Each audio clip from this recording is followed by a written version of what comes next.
So senior horses present with colic similar to young horses in terms of the signs that they manifest in terms of pawing and rolling, those types of things.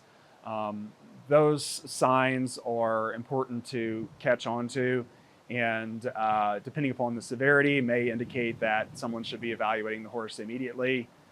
Depending upon your situation, that maybe should happen immediately or after maybe a hand walk to see if it's something mild like a spasmodic or gas type of colic.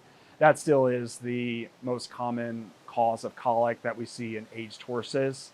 Anytime they can get sort of a crampy type of intestine that may be associated with gas, we see them often manifest colic. That usually is a short-lived process and often doesn't require veterinary attention. But if it persists, maybe beyond an hour, somebody should, definitely evaluate those horses. Aged horses tend to get things such as impactions as well. Maybe if they aren't feeling well from some sort of viral disease or stomach bug, they may not drink as much as they should, or associated with a weather change. And those impactions can be mild, and the horse may not show violent signs of colic. But if those things get missed, especially in a stoic horse or mule, those things can rapidly progress to something severe, and only a veterinarian would be able to diagnose those impactions and treat them aggressively.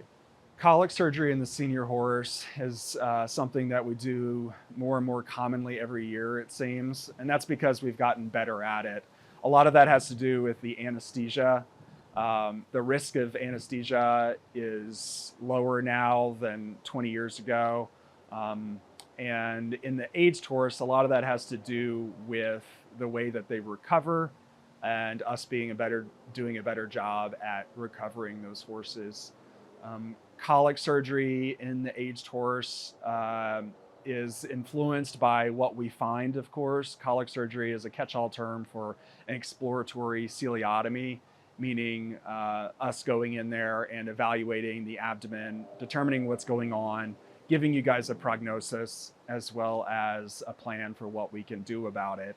Depending upon the lesion, the answer may be a quick and easy fix, such as a large colon displacement, or something more involved, which is unfortunately quite common in the aged horse, something like a strangulated small intestine, like a fatty tumor, a lipoma. This is one of the more common lesions that we see in colic surgery of aged horses. For that reason, colic surgery in senior horses tend to have a lower survival rate. It's probably not related directly to the age, more so related to the fact that the lesions that aged horses tend to get are more likely to be strangulating, which would require resection and anastomosis, or me removing a piece of intestine, which immediately has a lower prognosis. It is more common that aged horses get euthanized on the table compared to younger horses because of that strangulating lesion that we more commonly see in aged horses. The client will often be called from surgery. We'll discuss the lesion, what the prognosis is, can we do something about it, and help you guys make a decision whether or not we should progress with the treatment or humanely euthanize the horse on the table. Recovering the senior horse is always a bit of a hurdle, and that's because they tend to be weaker than the young horse following anesthesia. The quickest colic surgeries are about an hour, and the longest ones are several hours. So depending upon what we had to do in the procedure, the horse may have been down for a few hours. And during that time, despite aggressive treatments, their muscles are being weakened. They probably aren't getting as much blood flow as they should.